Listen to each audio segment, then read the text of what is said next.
Happy Manga Monday! And yes, I am back with another tier list video. One I have been teasing for months at this point. It is finally time for the ultimate Steamship tier list. I am so ready, so grab your drinks. I have an appropriately titled Sinful Apple drink to partake in this evening. And buckle in, because it's going to be a spicy one. I'm going to try to like tiptoe around so I don't lose all monetization. So, you know, I'm going to have to be using the corn and the grapes and stuff and in place of, you know, real words. But we all know by now, unfortunately, it just has to be that way. But I hope you will enjoy nonetheless. And yeah, let me get into my Steamship tiers. First up, the S tier, Steamy Dreams. These are my favorite Steamship titles. Okay, enough said. Next up, we have Soft Core. So this could either quite literally mean it's quite a soft Steamship title, as in not a lot of this video is gonna be fucked. Not a lot of beds creaking, if you know what I mean. Or it could just mean I didn't love it as much as the Steamy Dreams tier, but I didn't think it was totally out there and sinful like the next tier after that, which is Mess the F Up, but I'm still kind of into it. Like, I know it's messed up, okay? These ones I know most of these, okay, let's be real, most of these are messed up, but these in this tier, I can be like, I shouldn't like this. Like, I really shouldn't like this, and like part of me doesn't like it and can't get behind it 100%. But the other part of me, it's like that guilty pleasure itch. It's like, okay, there's something about it, okay? But then after that, it takes a sharp decline. So the last two tiers are both technically the dumped tiers. These are series that I'm no longer continuing, but for two different reasons. So I thought, to make things kind of different, I would break it up into two tiers. And one, if you had me sit down with one, I would be like, I'd rather read another one from the Snooze Fest tier. So that's the next tier. The first of the dumped category. And the last tier on this list, the straight up, like, you really just couldn't convince me to read any more of this. Like, I'm not a fan. Is the hoedown tier. We're going on a hoedown, and there is a hoedown. I am down. I'm down as in I'm not into it. Not I don't know if that makes sense. Just straight corn. It's just a lot of gardening. Yeah, YouTube, it's gardening. I'm talking about anything but gardening. There's gonna be so many euphemisms in this video. Anyway, for this particular tier list, I'm doing something I've personally never done before. And that is, I'll be putting them in order of most liked within the tier, or in the case of like the two tiers that the least egregious to me, okay? to most egregious, to most disliked. So yeah, I just thought that would be fun to just put it in a little bit of an order so you could see exactly, because a lot of the time I'll be saying the same things, but in a different flavor. So this will get maybe a visual, better visual of how I really stack them against each other. I also tried my best, based on memory, to put them in order of like which ones I read first to the ones I've read most recently. to also give you, you know, some sort of reference point. And first up, we have the first unofficial official steamship title, and that is Fire in His Fingertips. So when I visited a friend of mine a couple years back, she was, you know, giving me manga to read from her collection that I didn't have in my collection, and that was one of them. And I read the first volume and I went, what are you reading, girl?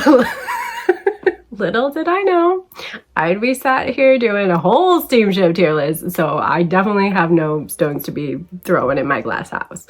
But unfortunately, this title left a kind of bad impression in my mind for steamship titles, and I the first couple actually, I feel like this title, like with a decent amount of steamship titles, it's a bit chauvinistic. It's a bit male gazy. And I'm like, why? Like, I want my corn to be for me, not to like be selling some male fantasies. But that's just my personal opinion. Of course, all of these are my personal opinion. And yeah, so they have a very short scene where they establish the male protagonist and the female protagonist were, you know, childhood friends, and they establish some sort of relationship before her house burns down and she's left destitute and at the house of her childhood friend, because he's a firefighter who saves her from the burning building and knows she has no place to go. And she crosses one boundary that she made, literally to treat his injury, mind you. And he just goes for it. Like 0 to 100%. And I mean, is the grape steamy? Well, sure, it's steamy. Because secretly, she's into it, you know, because we could get her in her thoughts or dialogue and she's all like, yeah. But no, this again just leans into the male narrative that no means yes if you're attractive and you push hard enough. And I just don't like that narrative, okay? I can acknowledge that it was steamy. And the guy is hot and masculine. You know, he's a firefighter. But knowing there are steamship titles that personally rev the engine just as fine as this one. And I just vibe with it more and it doesn't feel as icky. I have to be real with you and put this first read, which I did reread because it had been a couple of years. So I did reread it just in case. Not being too biased. But yeah, I'm putting it right where I thought it belonged, in the dumped hoedown section. Always going to the bottom of the bottom. Right off the gate. But don't you worry. Don't worry. It will not be lonely for too long. Because up next, I picked up the I'll Never Be Your Crown Princess steamship title. And boy, oh boy, if you like the idea of a guy dominating you and having his way with you with no real context or deeper meaning, who is icky and controlling, but uses honeyed words thrown in when they're getting freaky, then this steamship title is for you. It is not, however, for me. It honestly just made me feel icky. I can't help it. Just not for me, okay? This one didn't even feel steamy to me personally, because I just kept physically cringing at the cheesy, sexy dialogue. After that one, this was not a great one to follow up with. And it has to go right next to Fire in His Fingertip in the whole down tier. It is down in the depths of the dirt with the freaking manure on top. If you like these ones, it's totally okay. I like my share of weird and depraved, as you will see as we get into them. So it's all good here. But after those two, I ended up reading Ladies on Top. And this is one of the few Steamship titles that I've actually completely read all the way through, and I have to say it is soft all the way through. Like it's just, I love how positive in the ways of getting intimate, and it's definitely very wholesome. Perhaps the most so on this list, though I did encounter one other very wholesome title that we'll get to as well, because it is an established boyfriend-girlfriend couple who are communicating and testing out bedroom activities in order to both equally obtain pleasure.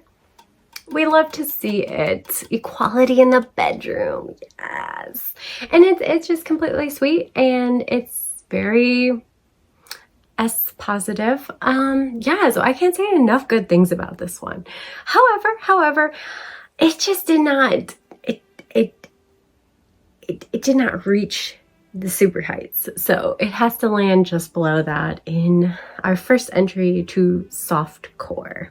It is just a very sweet title. So if you are looking for a very positive, very uplifting, steamship read, then I don't think you can go wrong with this one. Like I said, I've read it all the way through, and it is just a good time. And another one that I read a while ago, but I actually had to reread because I wasn't sure where to put this one. Out of all of them, I was the most unsure about this one.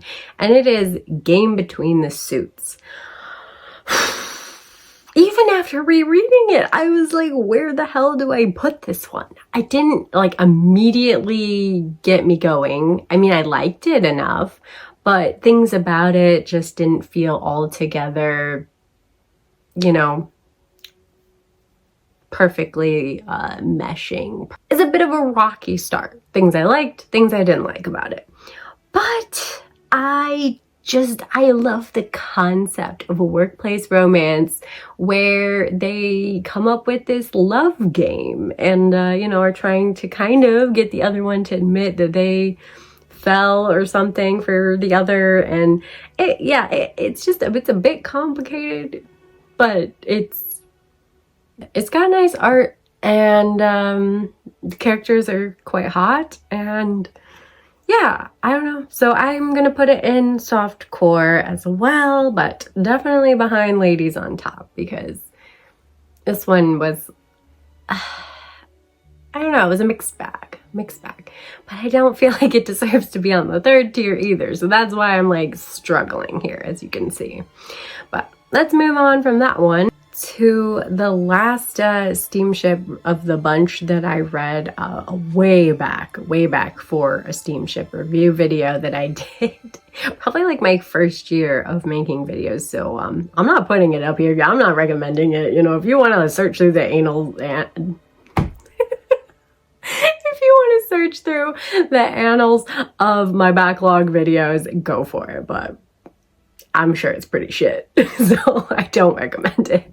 But yeah, this rounds the 4 out with The Villainess and the Demon King. This one, I love me a villainous title. So I was like, this was probably one of the first ones that I bought myself. And then I had that video idea, so I bought a couple more. And the writing, at least for the first 2 volumes that I've read so far, it's pretty crappy. I'm not gonna sugarcoat it. I don't love it. The reincarnation aspect of like her now being the villainess feels like a wasted plot point. It feels unnecessary. However, our main lead, Lucas, is pretty hot.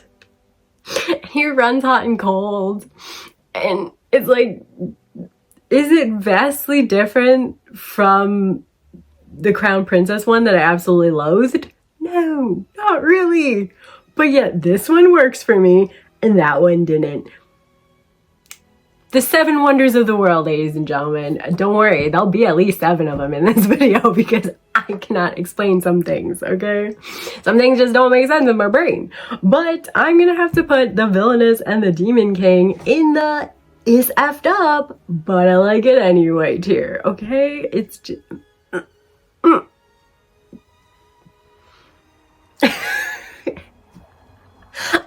I mean, I've read all 32 of these freaking first volumes, and I still can't understand what makes me like one and hate one.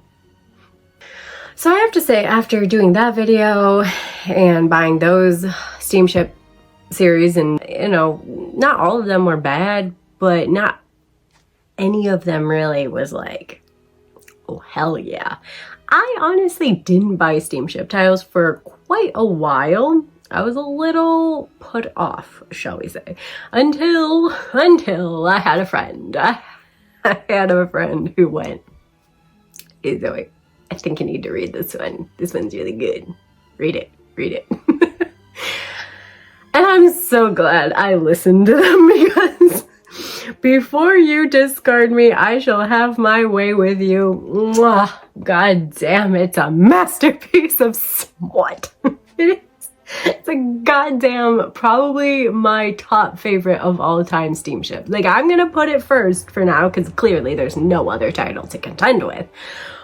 But it might stay there. I don't know. For sure, I'm kind of winging that part of it. But I love it so much. But is this awful and has grapey scenes as well? Yes, it does. So again, I don't know, but this one I can say for sure, one of the things I love about it is our female lead. She is a go-getter, and she's stubborn, and she's formidable. She's like, just, it feels more like she's an equal with the male lead, and they go back and forth doing depraved things equally. So I was like, well, if they both, you know, be bad people, then, you know, I mean, it's kind of sweet. You know, it's like, oh, they belong together.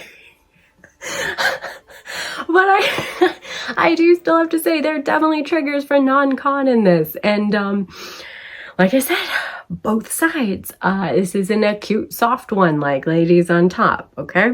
I will let you know with the soft ones for sure.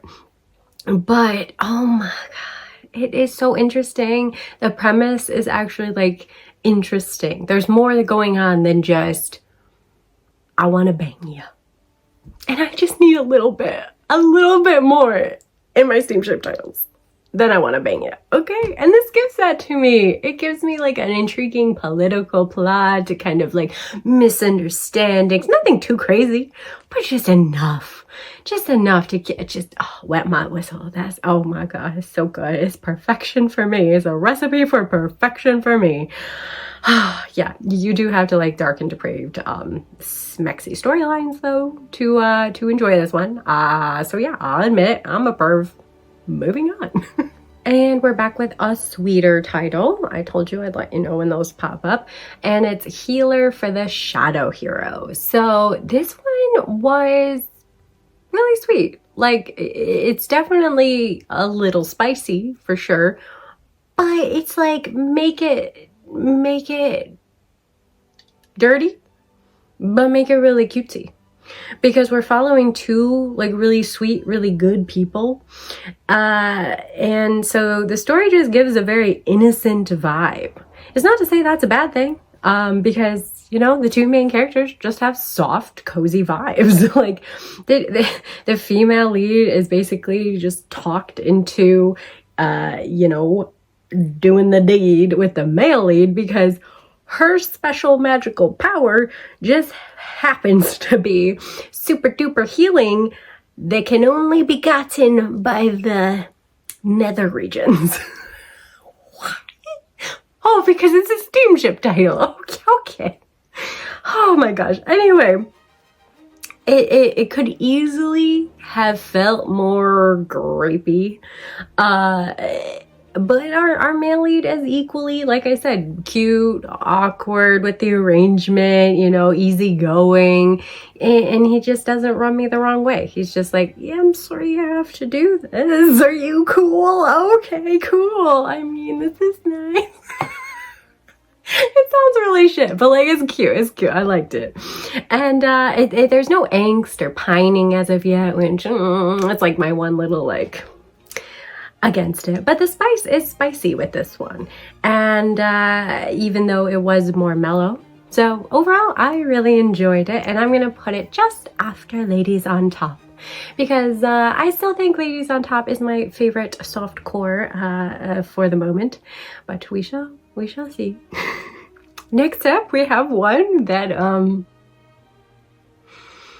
anyway, it's Alpha Wolfgirl X Omega Wolfboy. And I had a friend who DNF'd, and I convinced them to give it a try, because I almost DNF'd this, but I pushed through. And they did not, they were not as happy that they pushed through as I was, I think. But wow, this one was a tough one. I will admit, the first like half of this, like I said, I almost DNF'd it 3 times. Like I was like, oh my effing god, oh my, I don't like it, I hate it, yeah. The girl is the straight up problem here. like the guy is bad, but then the girl's just like, oh, I'm gonna match your energy but double it just for the sake of it. Like instead of in this Before You Discard Me title, where she is doing the depraved things for ulterior reasons, you know, I'm not gonna get into it. Go read the book if you're interested in finding out why she does dirty, bad things. But in this one, the guy starts out being a problem, right? And you're like, oh, this guy, he's shit. But then the girl is just like, I raise your shit up a degree, sir. And so I forgot the guy even was a creep in the first place. Like, but okay, so where I felt though, okay, I'm it's like, why is she trying to say anything positive about this one? Okay, but after the grapiness of the first half, okay, I felt like it was almost cute by the end. Like the second half, to me personally, not to everybody, but to me, it kind of was starting to redeem itself enough that I would give the second volume a chance, because I was like, okay, maybe the mangaka just thought we needed to start off strong and like get them embroiled in this messy relationship, and they're going to soften things out and kind of like find their balance from there. I've seen it's only 4 volumes, so if I like volume 2, I'll probably complete this one. But I huge trigger warnings for this one. This one's like, it's bad. It's bad. Like I said, I almost DNF'd the first one. But I at least enjoyed the second half. So I have to put it in, it's really effed up, but I liked it anyway. So that's why it's there and not in the dumped tiers, because really, if it wasn't in that tier, it'd be in the bottommost tier, that's for sure. And maybe it should be, but this is my tier list. I say that every tier list. Next up we have one that is somehow almost softcore, but then when I think about it a little more, it's kind of fucked up. And that is Loved by Two Fiancés. So this sounds even more raunchy than it really is. Not that I'm condoning anything in this manga, because it is heavily dealing with someone who has DID, or dissociative identity I almost had it. I almost sounded smart. Dissociative identity disorder. Otherwise, like colloquially, like a lot of times referred to as like split personalities. And her fiance has the DID, and the other personality decides to come out and get a little freaky. And it's like, well, this is kind of hot. I mean, like her one fiance, this is the way you have to say it. Her original fiance is very sweet, very kind, demure, you know, gentle with her. But the second fiance is a little bit freaky, you know. He's like, oh, and a little something something to the bedroom. And she's enjoying it, I'm enjoying it, we're all enjoying it, so it's all Gucci, right?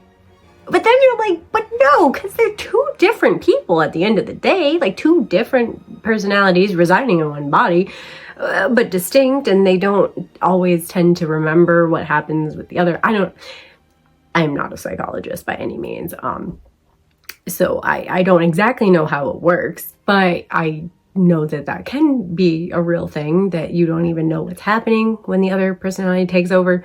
So it does still feel a little cheaty at the end of the day. It's like, is this okay? Is this not okay? I don't even know if the representation in the manga is okay in the first place. Like, I just have to put it in, this is effed up, but I like it anyway.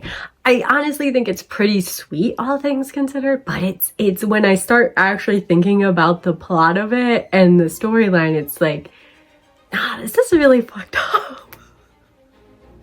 Like, the female lead is accepting, and that's nice to see, but yeah, I don't know how to feel about it. But it is definitely going above Wolfgirl. Okay, it's going above both of them.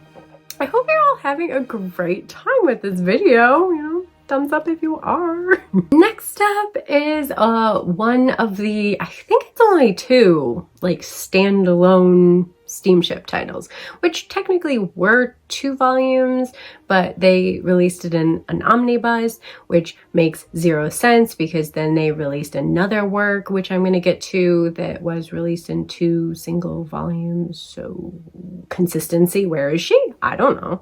But anyway, I Want You to Make Me Beautiful is a standalone omnibus Steamship title, and honestly, the cover was just giving, and I gave in and bought it at the like half price sale section at my manga store. But honestly, this one, it was just damn forgettable. Like, there was nothing wrong per se, and I do love the idea of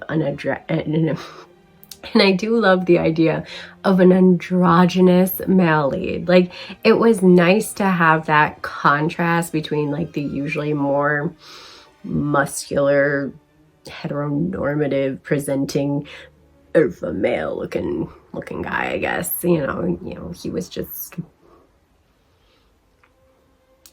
cute, you know, which was partially why I picked up the volume in the first place. But the execution it wasn't there for me. The art was its best feature, sadly, and the spice wasn't even hitting. Like, it was just okay, and ultimately pretty forgettable. Like, I wouldn't say I read it that long ago, maybe a year max. And other than the fact that I know that she wants him to make her beautiful, like the title suggests, I don't remember anything else. So sadly, this one was unhauled, you know, so clearly it's going in the dumped tier, but it's going in the tier above the hoedown tier. It's going in the bore down tier.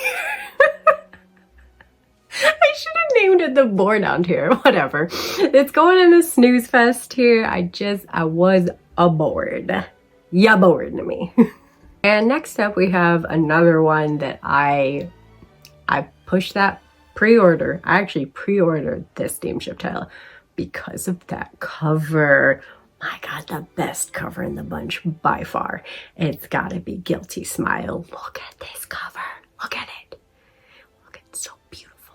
Oh my God, that like, it gives me like mucha impression. It's giving. Oh my gosh, so pretty. And the inside art does not disappoint either.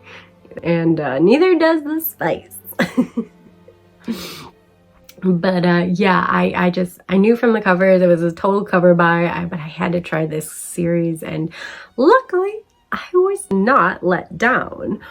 This is also a pretty dark setup with this like king from another kingdom who he has all sorts of baggage. I'm gonna just need you to read it. But anyway, he comes and takes over this kingdom who has wronged him for real now. Like it's okay that he takes it over, but little does he know that there was twins, and the good twin, I'm just gonna call her that, the good twin is masquerading as the evil twin, but she doesn't know her twin is evil. So yeah, she takes her place as queen. It gets really confusing to try and explain. But anyway, he ends up taking her prisoner and torturing her. But some of it is in very spicy ways. But yeah, and of course all the time the female lead is into it, which I know I said wasn't an excuse for the previous one, but he's not actually into it. He's doing this like revenge. He's not doing it because he's into her. He's doing it because he's angry. So it's a different dynamic, I think, is the thing. And yeah, but yeah, it's got so many layers to it, which is what I really enjoy in a steamship. In a steamship I really love anyway, is to have like a plot that actually makes sense and is interesting on its own, and then weaving in those spicy scenes. Like, mwah, it's a crazy beautiful recipe of perfection. And I have to put it just below before you discard me, but in the top tier steamy dreams, because this one, yeah, the third volume is the final volume, and it came out already, and I've been meaning to read it, but I think part of me just doesn't want it to be over, so I haven't read it yet. But hopefully it ends in a really good way. But at least the first volume is banging out the gate, more ways than one. Then we have I Can't Refuse S. So honestly, I was expecting a bit more raunchy with this title. That's not really what we get. It's more in the vein of just feeling up and getting handsy more than anything. It's kind of similar to Healer of the Shadow Hero, in the fact that the girl is kind of pushed into allowing physical contact and relations with the guy, and the guy, though physical, is still gentle and understanding to an extent. I don't think it's as sweet as that one. I don't know, the personalities of the Shadow Healer I vibed with a little more, but I did enjoy this one. I don't know why. I did. So I'm gonna put it in soft core. Wasn't, didn't knock my socks off, but yeah, I could see getting into this one more. I at least liked our protagonists, though I wouldn't say this was like the most memorable of storylines, but it was okay.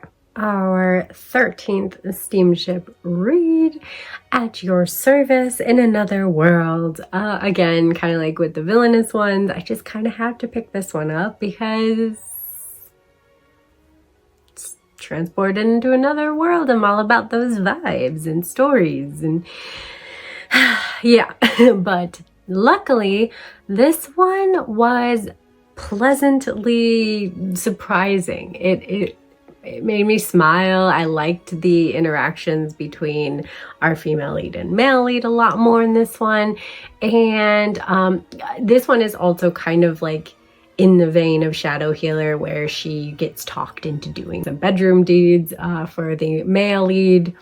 And yet in this one, she hides her identity. So there's like an interesting contrast between their interactions and relationship as each other, and then in when she's in disguise, I guess. But yeah, I thought this one was really cute. I like this protagonist, the female protagonist and the male protagonist, just a little bit more, in fact, than the Shadow Healer. And I like the idea of doing naughty acts and hiding one's identity. Like, it was all just so titillating. I couldn't resist. Them getting closer, you know, outside of the bedroom deeds, you know, on a personal level.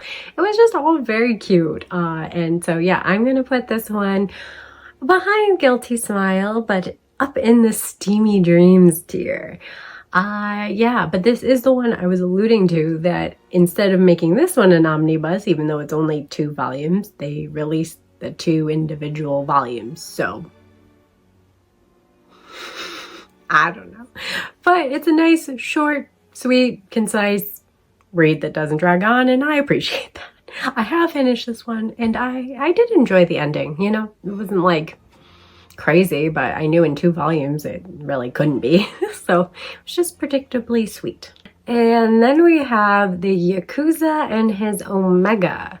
Another Omega title. Those are cropping up more and more lately in the Steamship releases, I've noticed. You know, I'm not really like a fan or against it. It just is what it is. But, you know, this one, like with the Alpha Wolfgirl, Omega Wolfboy, I can't say I love how fast and far this one, you know, went right out the gate. But I wasn't completely turned off by it either, you know. Could it have a lot to do with the fact that the male lead is a Yakuza with just a nail-bitingly hot back tattoo? Could be. Who's to say? Who's to say how my feelings are swayed? But yeah, it also, of course, has to do with the fact that this is an Omegaverse title. They're fated mates. So things escalate quite quickly, usually.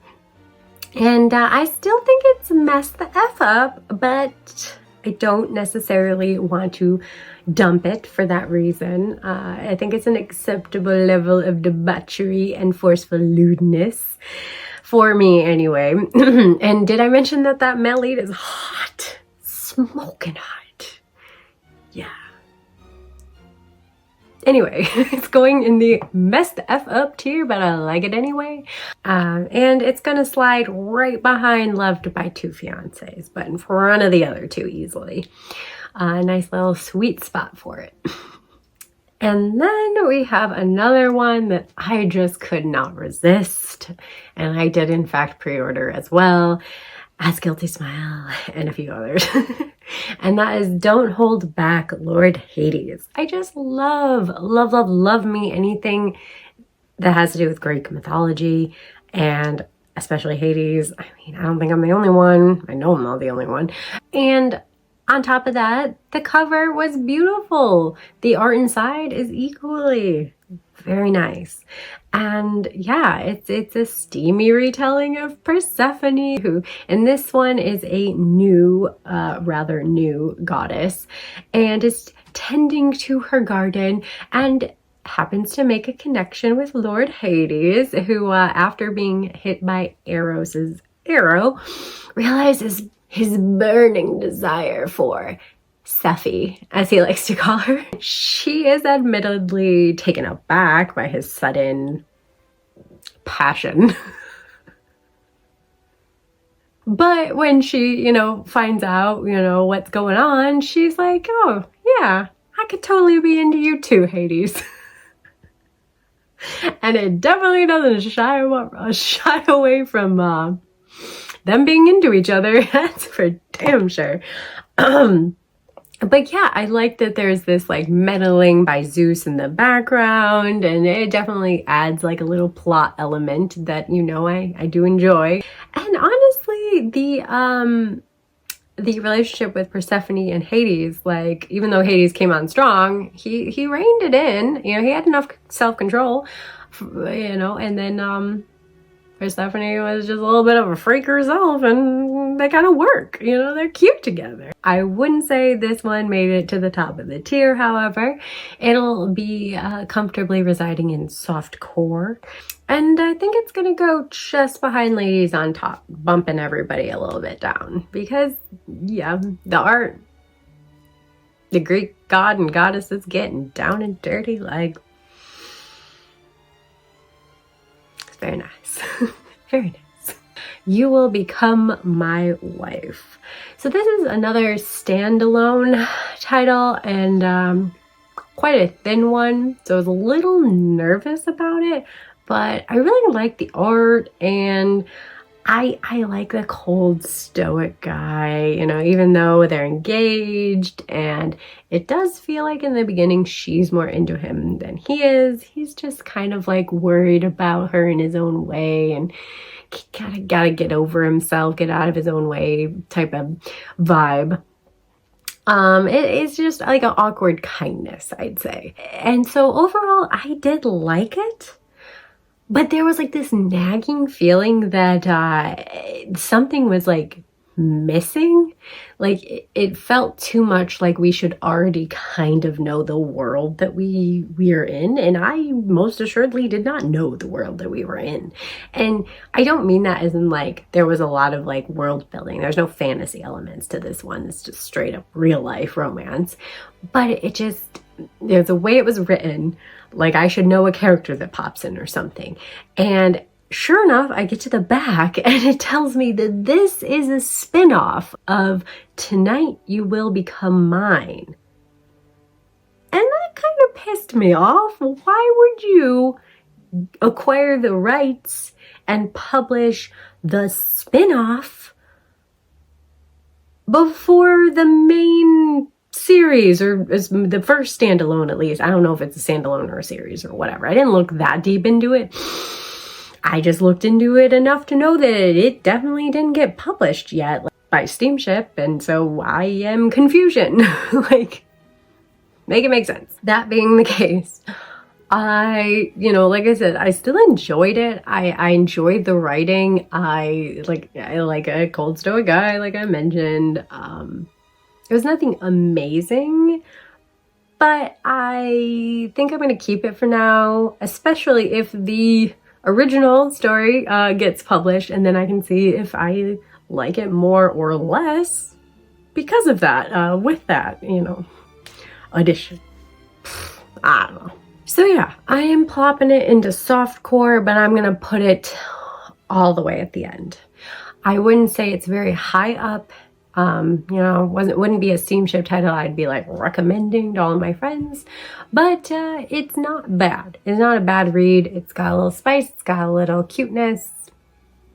It's a more wholesome relationship. So yeah, other than the fact that they're an age gap, but they're both consenting adults, so I don't see what's wrong with that, I guess, at the end of the day. And one, though, that does have a fantasy aspect to it is our next title, and that is Seduced by the Demon King. Another Steamship title that kind of goes from 0 to 100, with the Demon King tracking down our female lead, Haruka, the reincarnation of a saint. Only problem is, Haruka has no frickin' idea she was ever a saint and doesn't know the Lord Demon Dude. And she's kind of like, what's happening? You know? Yeah, so he wants to kill her, but then since she's just an office drone and she has no joy in life, feel you, girl. Feel that. I felt that part of this one for sure. It was pointless to kill her. So instantly he goes into the next step, obviously, which is pleasuring her physically. But like she, again, doesn't really resist it and has this weird attraction to him. At times, he's really sweet. So I was left with mixed feelings on it. Like, and on the one hand, it felt kind of like fire in our fingertips. She's not really into you, dude. Like, maybe take a step back. Like, she said no first. Can we respect our boundaries type of thing? But then it's got more of a fantasy element. It's got a hot demon daddy. Like, I can make allowances. I think fantasy does help me to make some allowances more and like separate from my comparisons to real life when they sprinkle in that fantasy for me. But yeah, so overall, I'm going to put it in the effed up, but I liked it anyway tier. It wasn't my favorite read of this bunch, of this depraved lot, but I I still, there was a little something about it I did enjoy, and eventually probably will get volume 2 to see if I enjoy it more as it goes on or not. I feel like it could go either way. However, that rule that I just said does not ring true for all Steamship titles. The exception of this rule, the inclusion of fantasy does not always make things better, is our next title, Loving Moondog. This one just was not for me. I can't exactly express why, other than it was such an out there premise. Like, it was so weird. It made me a tad uncomfortable.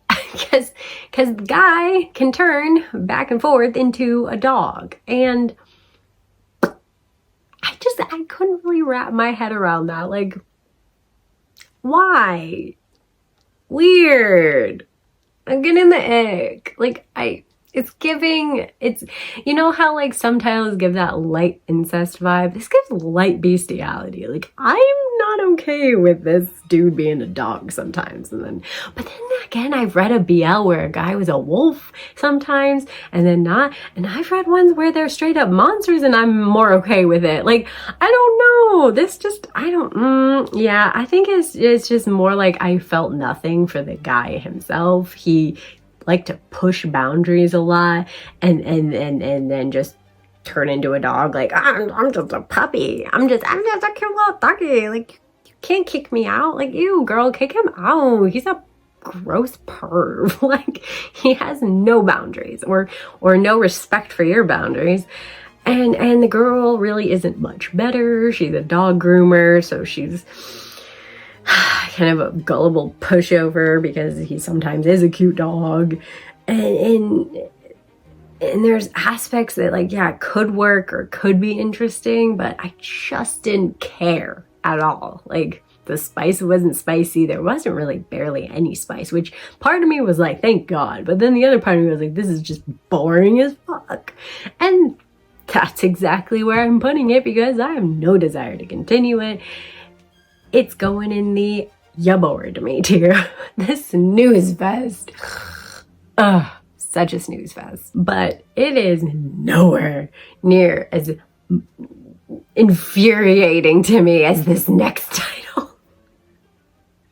And it's funny because I actually talked to my friend about this one who like was reading it and being like, I don't understand what you hated so much about it. I don't know. Some things I guess can't be explained or quantified. You either get it or you don't. But I couldn't stand adored by an elite officer. Could this be love? If you ask me, no, what the hell is not love? It's disgusting. Oh my God. I'll be honest, DNF'd this one. I did not count it as a volume read.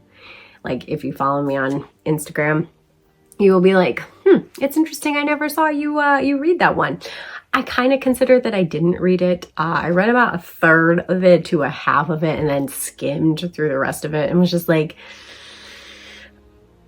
I am not going to put myself through this for a tier list where I know it's going to end up in the goddamn bottom. And luckily I, was borrowing it from said friend who was, eventually read it herself. And so it's much more easy for me to go, yeah, I don't care. Like, I don't have to push myself to read this. I can move on to her many other manga that, might be a secret sleeper hit for me, which many of them were. And that one was just not doing it well. Whereas if I buy it myself, I have this weird, sick need to finish it because I paid gosh darn doubloons for it. I put my own wallet on the line. Maybe it'll be better if I just keep reading. But no, yeah. This one I DNF'd it. I did. I didn't like it. There was barely any setup at all. Like, I know that we're told that they're childhood friends, but they just meet back up years later, as adults. And then before you blink it and you missed it, they're married and in love. And I'm just like, could we have no romance? Could we have no relationship? It's just, is that what you think it makes it acceptable to have all the smut and the spice? As if they're married, then it's okay? Like, we just skip the foreplay of the actual relationship building and dive straight into the annals of marriage. I need to stop with the weird euphemisms and fun things. It's stupid. They're dumb. They're bad. I know it. We all know it. But anyway. And my God, there was a lot of spicy scenes, a lot of smut, a lot of corn on the cob. My friend didn't think so. I don't know. Again, matter of opinion. It's so interesting to me when two people can read the same thing and have vastly different opinions of it. But, you know, it happens. That's life. What you gonna do? But yeah, for me, it just felt like, my God, every 5 pages, these guys are doing it. And they're doing it for a while. Or they're doing something hanky-panky and they're graphic about it and forever, and it was no story substance. And I could tell they were trying to give me some more actual story as it went on, but by then I was already turned off. Like, you have to establish some characters first, in my opinion, instead of smacks first, characters later. Like, I don't know. I guess I'm just picky and I want it the other way. But yeah, this one, I think you might be able to tell. I think you could probably guess. It's going in the dumped hoedown tier. It was just a piece of corn. It's a big old piece of corn on the cob. Fire in his fingertips was sexy, so we'll leave that at first. In the dirt, it's first, and then Crown Princess, and then that one. Oh God, I hate them both equally though. Just know that I loathe them both. With every fiber of my being. It's just a damn story. I don't know why I'm getting so passionate about it. And yeah, with that, we have come to the 2 that I read online. So the reason being are, these are more expensive volumes. They are going to be full color print. They are, or were, web series that are not going to be printed under the Steamship logo. And the other thing was that this particular title that we're going to get to first, it had a release date that was early October, which was doable. And then the release date got pushed to later October, which was not doable, because even if the volume somehow made it to me before I left for vacation, there was no way I could read it and then do this whole tier list in time and put it up before I left. So yeah, I just had to resort to a little sailing of the 7 seas, if you know what I mean. I know. I admit to piracy. But it was all for the greater good for this lovely Steamship tier. Wasn't it worth it? So that pushed me to read this first title, Winter Wolf.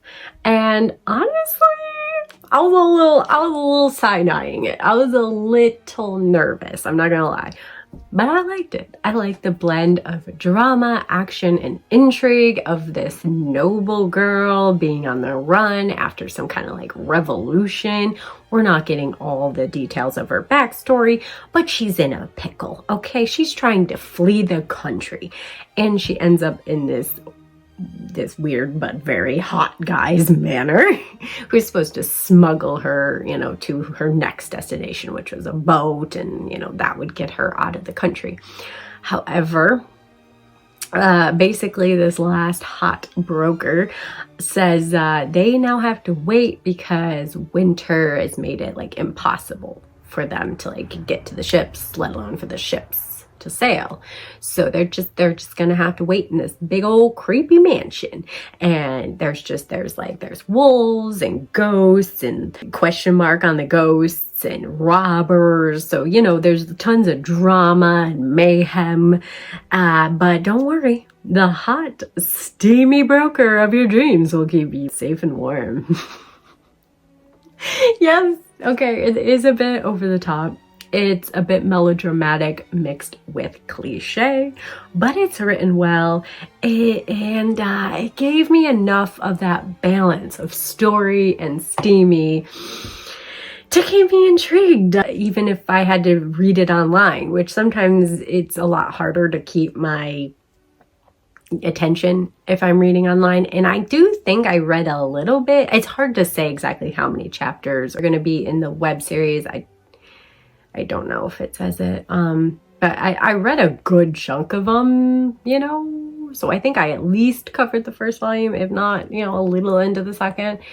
And I totally forgot to add it to my prayers, but I do plan on picking this one up and seeing where it goes. Yeah, I'm looking forward to owning it physically one day. So yeah, surprising even myself, I'm going to be putting it in Steamy Dreams. I had a fun time with it. But I think it's gonna go at the very end. However, then we get to the second web series that's going to be, or this one actually is already a Steamship print. It was published, I think, in September. So the reason I didn't pick up the first one and read it online was the pushed publication date. The second reason for this one was I was nervous, okay? I was looking at that cover, I was looking at that title, and I was like, it just doesn't feel like it's gonna be for me, okay? And I was right. But that title is Werewolves Going Crazy Over Me. Yeah, it's a yikes. It's a yikes for me with that cover and the title alone. And honestly, it was more boring than anything. But, you know, like I said, it does take a lot for something to grip me reading digitally more than physically sometimes. I don't know, I just kind of get bored and I'll get distracted, whereas a physical book, I have like an end point, so I can sometimes push it, though not always, as we've seen in this tier previously. But yeah, I would say this was another one I DNF'd. I think I read about 8 chapters, which I'm assuming there's going to be more in the book. But I had gotten a taste. I had gotten more than enough of a taste of this one to know, this is not for me. Yeah, it felt melodramatic in all the worst ways. The premise already has at least 3 guys pining after our female lead. I've never been a huge fan of harems or reverse harems in this case, or whatever you want to call it. But it's just, it's like, why? What is it about her? For 2 of them anyway, they are werewolves and who seemingly hate each other. The 2 werewolves hate each other, but they are obsessed with this Julia. And now this girl, Olivia, so different, rolling my eyes, who reminds them of Julia, makes them think of Julia just by her like pheromones and her appearance.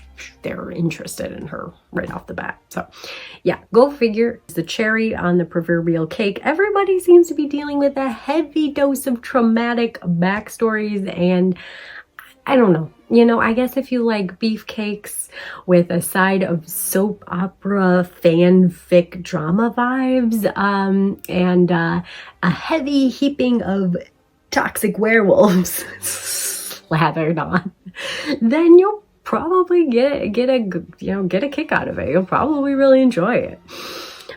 It's just not for me. But again, I've never really been a fanfic girly.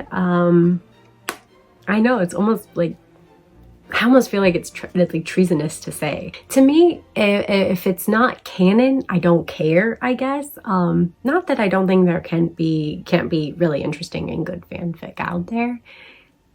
I haven't found it. And maybe it's just, I don't know how to look for it. I don't know where to look for it. I'm not that thirsty for it, so I'm not really like going out of my way. But I don't know. It just, not to put fanfic down, but this definitely gave me that like kind of, I don't know. I'm sure there's great fanfic writing out there, but like the titular type of fanfic I'm thinking about is how this felt. The writing of this one felt to me but again, to each their own. I'm sure some of you will be loving to read this one or hating to love this one, or, you know, all of the above. And that is perfectly okay, as we all know. But yeah, next up is one that got me re-energized, I'd say, to tackle the her last batch of Steamship reads, which I am super thankful for, because I had, as you may by the length of this video realize, I have quite a bit to go, so I needed that push. And it was Suitable Fetish. So goddamn, while I have to say the one negative to this one is the lack of actual spice, the actual the like zero steam to the Steamship read, which it's a little annoying. I mean, it feels more PG-13, and don't get me wrong, I love shoujo. I don't need there to be smexy smex and spicy spice. But if you are printing it as a Steamship, you know, under the Steamship umbrella, I expect a little more, I guess. And I understand a suitable fetish. It gives you an idea that it's going to be pretty kinky.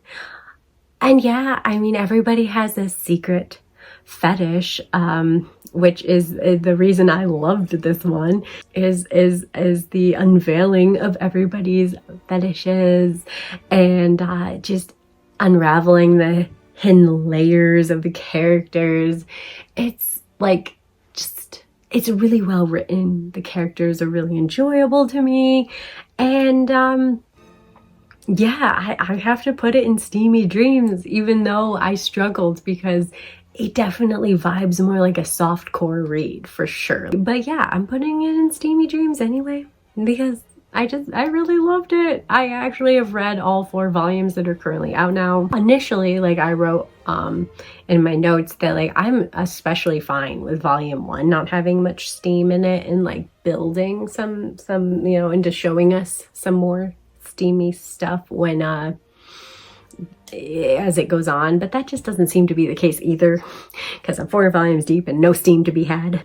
But yeah, if you don't, you know, put too much emphasis on having to have the smut and the spice in your Steamship reads, since it glosses over the adult fun times, then I really recommend this one. I think it's like, I don't know, it's just like an interesting exploration of people and the secrets we keep and our hidden desires, and I just find all that fun. So yeah, I like it. But I am gonna put it at the very end of my Steamy Dreams, because if it gave me more steam, it would be higher. But as it stands, it has to go closest to softcore, because that's kind of where it deserves to be. But I just loved it so much, I couldn't keep it there. And another super duper soft title, one that is the one that I alluded to when talking about Ladies on Top. It's kind of like its spiritual successor, since that series is over. Now we get a new soft, wholesome romance, Virgin Marriage. This one, they had a lovely bond and open communication with each other, and just this respect and love for each other as they navigate their adult relationship, their intimacy as a newly married couple, both who just happen to be virgins. So neither of them were kind of unsure of what to do and how to please and where to go. And, you know, instead of being all weird and awkward and uncomfortable about it, they're talking about it, healthy, and they're finding their own way out of virginity together. It's sweet, okay? Yeah, if you wanted another one of those sweet, wholesome reads, this is another one that you should be grabbing, because it is just this cute little married couple life, you know, and it's not so much of the sexy time. Like, it's a good balance, like discovering them as individuals. Like, the female lead goes back to finds a job and wants to pursue something of her own, which is cute, and she likes plants, so she starts working at a florist, and he's super supportive. Like, they're just 10 out of 10 wonderful human beings. So yeah, I will slowly continue this one because it's just a soft read, like Ladies on Top, and I need another Steamship title to fill that void now that that one's done. So that works out. And yeah, I think I'm gonna put it just below Shadow Healer. It was hard. I could have put him before. It was like kind of like a one-to-one comparison almost. Like, they were both really soft. They were both giving me kind of the same energy and enjoyment, but Shadow Healer has a little more fantasy, so I think that just leaves it a little ahead of A Virgin Marriage. And after that, we have an older one that I just never ended up picking up until recently. My Boss is a Giant. He manages my every need with enormous skill. And yeah, this is the other of 2 omnibuses that Steamship released. And it was, for the most part, a pretty sweet, albeit basic, I guess, basic enough workplace romance. I liked the size difference with our male lead and female lead, and our female lead Hamu was especially adorable when, like, they made the little, like, comparisons to a hamster. Like, it was really cute. Like, she won me over. Like, the male lead was patient with her for the most part, except for when he became a bit too obsessed with this fun times, the adult fun times in the second half. And overall, I thought the adult fun times were spicy. They were good, you know? I didn't have anything bad to say.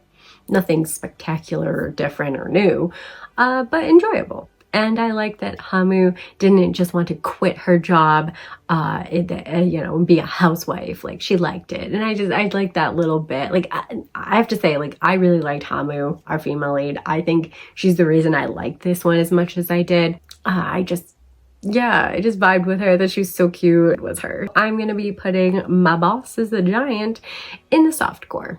I think it should go, like, kind of right in the middle. Following that one up with another workplace romance, we have His Sensual Whisper, the voice that sets me on fire. Sadly, since I read this one so soon after Suitable Fetish, and they kind of have this commonality of the female lead in this one having a voice fetish, which I maybe normally would have been like, oh, that's cute, that makes it a little different, like that, I can kind of get behind that, you know, I like certain voices. I kept comparing the fetish to the Suitable Fetish, and is nowhere near, so I think that definitely hurt this one. Because I liked Suitable Fetish so much more than this one. But yeah, this one, I just kind of got really bored as I was reading it. Like, this is one of those ones that if I hadn't personally bought it, hadn't spent my hard-earned money on it, I would have DNF'd it. I did DNF it and put it on the pile and read some more, but then I went back to it and I finished it. Sadly, that did not help it at all. It did not raise my opinion of it in any way. Even before finishing it, I knew this one wasn't going to be for me. Again, if you read these mostly, like predominantly just for the adult fun time scenes, you will not be disappointed. There were some pretty freaking hot scenes. Like, I'm not gonna lie. It was rather predictable, okay? And altogether boring. So it's going to be dumped, but it's not in the bottom. tier. It was just a snooze fest. And yeah, I didn't think this was bad. It's definitely above Loving Moondog. Ugh. So yeah, but I Want to Make You Beautiful had better art, maybe. I like the androgynous boy better. So yeah, it's gonna go smack dab in between them. And then another older Steamship title that I finally circled back around to reading for this tier list. I swear to you, I was never gonna touch this series with a 10-foot pole because the premise gave me the ick. But I did it. I did it for you guys. Hit the like button, please. Subscribe if you haven't. I put myself through this for you. And actually, it turned out to be surprisingly enjoyable. So I don't know. I don't know what to tell you. But that was Outbride. Beauty and the Beasts. Yeah, I really thought this was an automatic gonna be a dump tier, either, you know, most likely based on the premise alone in the, you know, hoedown tier, you know, just another cob of corn in the field, you know. But I was surprised. I was surprised, okay? Yeah, the premise why I did not want to pick this one up is this human is like awakened from like, you know, it's like 2,000 years into the future and the world's completely different and there's like fantasy factions and crazy crap because worlds collided. Point is, she wakes up and these like, is it 4 or is it 5 dudes? I think it's 4. 4 dudes are just like, hey, I want to impregnate you. Ew, get the fork out of here, you crazy? Like, that's so nasty. Like, that premise of like all these beast dudes wanting to bang her and get her pregnant, like, I'm just not into that. Like, that's not, like, pregnancy trope in romance is one of my least favorite tropes. I hate it. I hate it. However, this first volume did not make my stomach curl. It did not make me want to hurl. It was pretty good. It was pretty interesting. It actually surprisingly didn't have that much steamy spice to it. It had a few moments, but nothing crazy. And for the most part, the beastie dudes are like giving her space and giving her time and not forcing themselves on her. The bare minimum. But I love to see it, okay? My mind was going to those places. Like, my mind was like, she's just gonna get plowed by these fantasy dudes. Like, you know, other than the angel guy, I have a bone to pick with him. He is a little virgin. See you next Tuesday. I am not team angel guy. I don't bother to write their names down. Are you crazy? And while this one wouldn't be, it's still not a priority for me to keep going and keep buying the volumes and reading this above other Steamship titles. I have to admit, it wasn't bad. It was not a bad first volume. And yeah, I'm gonna put it in it's effed up, but I liked it anyway tier. A lot of times I call them. I did not call this one. I admit I was wrong. I admit it was better than I thought. And then I believe it might be our final workplace. No, I don't think it is. There's so many workplace romances when it comes to Steamship. So here's another one. Shindo-kun's tight squeeze, helpless against his alluring type. So, yep, like I said, another workplace romance. I'm not obsessed with it, but I did find it cute. Shindo is adorable. Like, I just wish they hadn't become a couple so quickly. Like, but at the same time, they're like newfound jealousies and stuff is keeping it cute and fresh at the moment. So again, I enjoyed the first volume.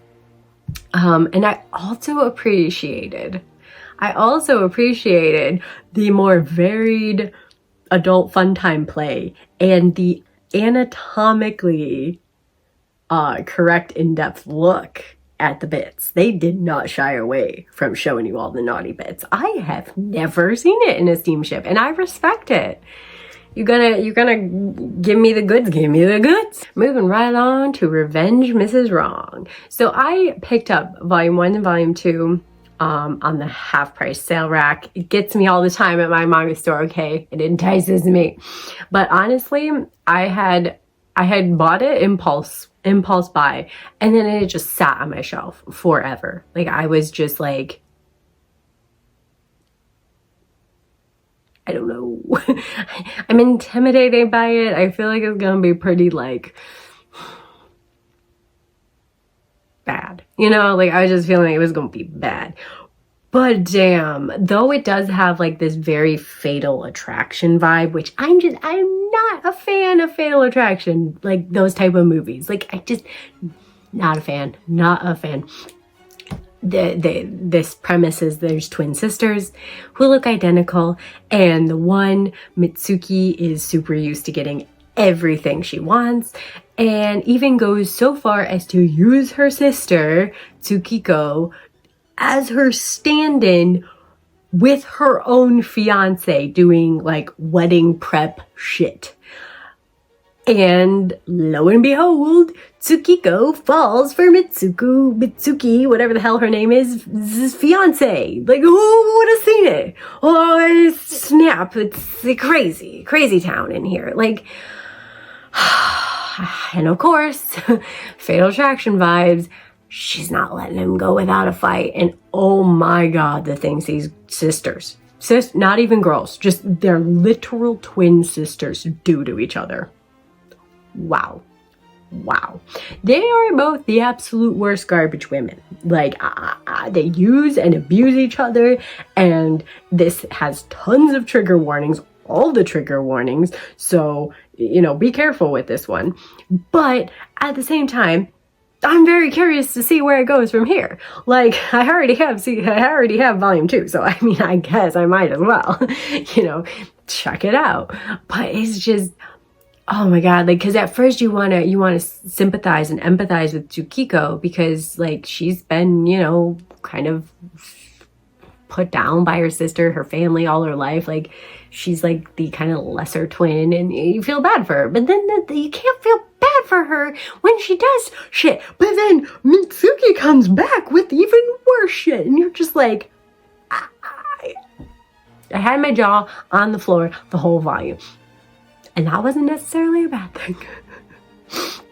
So yeah, I'm gonna have to put this one in the effed up, but I liked it anyway tier.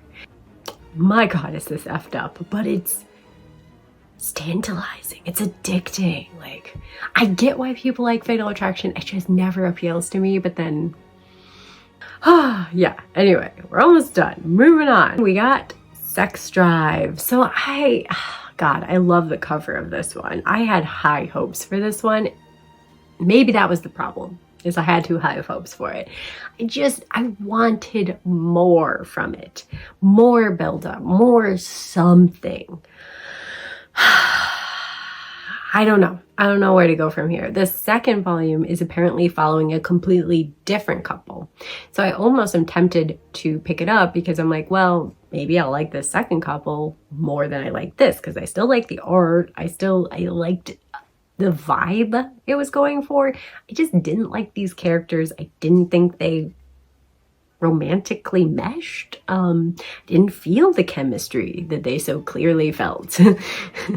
I didn't feel it. But yeah, I didn't hate the premise. This is another slightly different take, a slightly different variant, really, of basically Omegas. They just call them Venas, and they go into heat like Omegas. But yeah, I just would have liked more build-up or angst or something from them. But yeah, as it stands, I'm gonna have to drop Sex Drive in the dropped tier, in the snooze fest tier. I just sadly was bored with it. But I didn't think it was that bad. I'm gonna put it just below I Want You to Make Me Beautiful. Again, I just think the art of I Want to Make You Beautiful and the androgynous guy, he takes the cake. Takes the cake for me. I followed that title up with The Missing O. And oh my god, this was a big hell no. Oh, I hated this from the fucking get-go. Right off the gate, it's a big no when you turn me off to our female lead. She's so bitchy and awful. Just right away shaming a guy for being too small in the downstairs area. And basically like just like saying, you're not big enough to pleasure me. Get the hell out. Like, there is a line, okay? There is a line between you don't have to consent to anyone, but you also don't have to be a bitch about it. And that line was where you just trampled it. And you just went, hey, do you have issues? Do you maybe have, you know, your own personal baggage? And are you, you know, a human being with feelings and emotions? Well, I don't give a shit. I'm going to trample all over them, give you more trauma in the bedroom, and just ruin your day, ruin your night. Like, at the bare minimum, she ruined this guy's night, if not his life. Because like that, if someone casually said that to me, I don't know if I would ever recover. I still play back an ex telling me I have. That shit doesn't leave you. It doesn't leave you. It burrows into your brain and it makes you like self-conscious. Like it just does. Like, oh my God, I instantly hated her. And so I'm like, I don't want to read this. I know I'm going to hate it.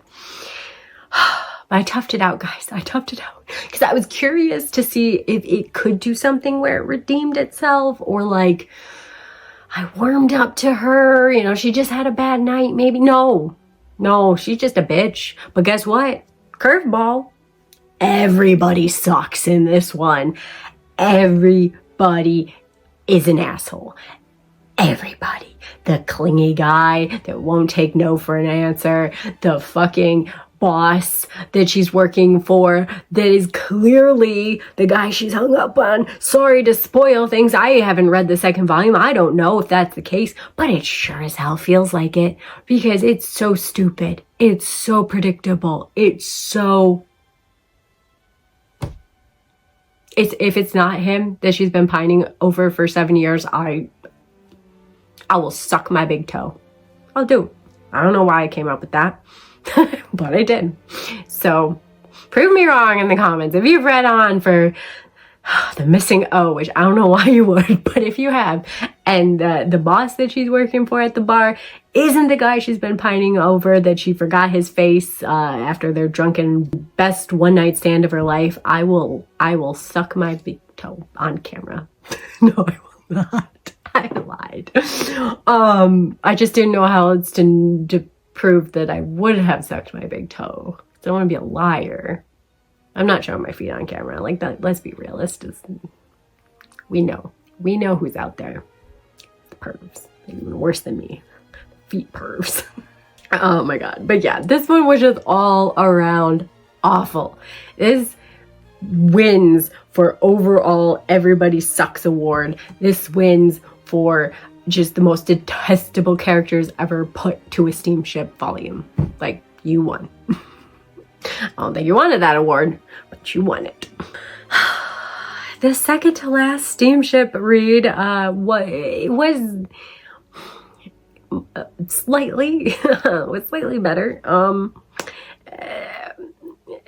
I don't really want to elaborate on why, but we have to. So it is the trapped former villainess wants to escape from the sadistic prince. This cover, out of all the final four that I read, I really thought this was going to be the bottom of the barrel. I thought this was going to be like, I'll never be your crown princess, like type of, I don't know. Like I had the lowest expectations for this one.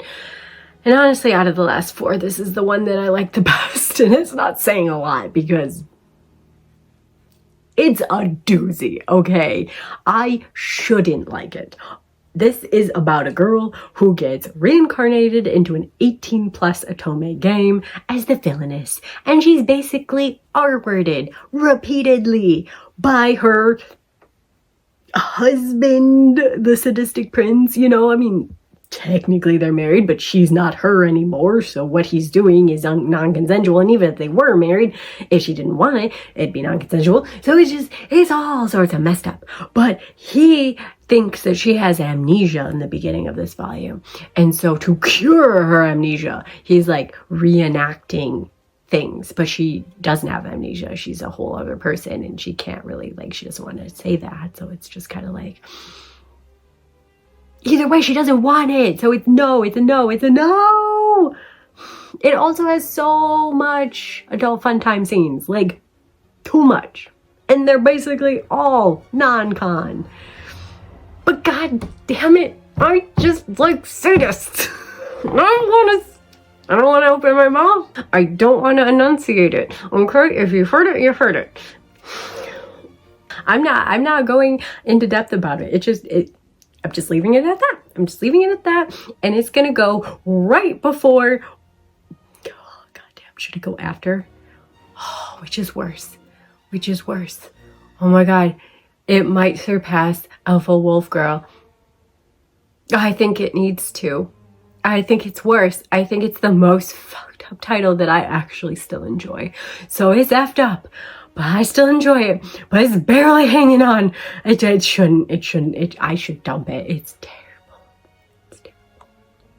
God damn it if it went for the sadism. Anyway, last up. I just wipe that all away. We have Sweet Heat Before Falling in Love, the CEO and his fated Omega. I heard fated Omega and I rolled my eyes real hard.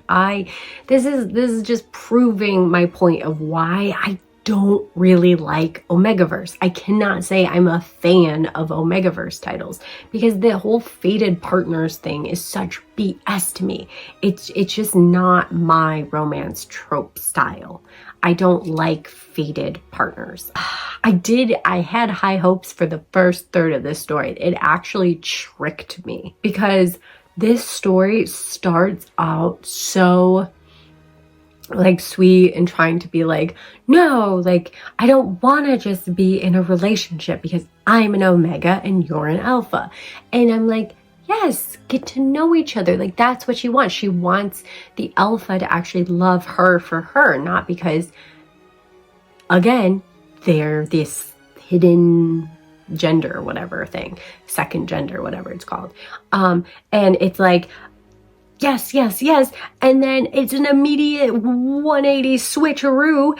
And it's just the usual, I'm Alpha, you Omega, so we love each other now. Like, they tried in the actual first volume to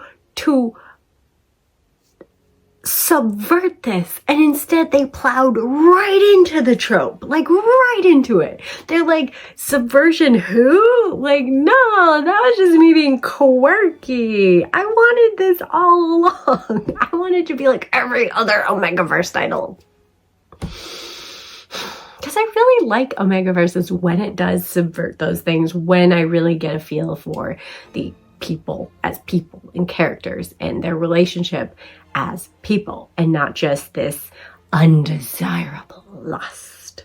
It's like, that's hot and steamy and all, but that's all it is. Like, there's no more to it than that. But yeah, they got together, she go into he, they did stuff, repeat cycle.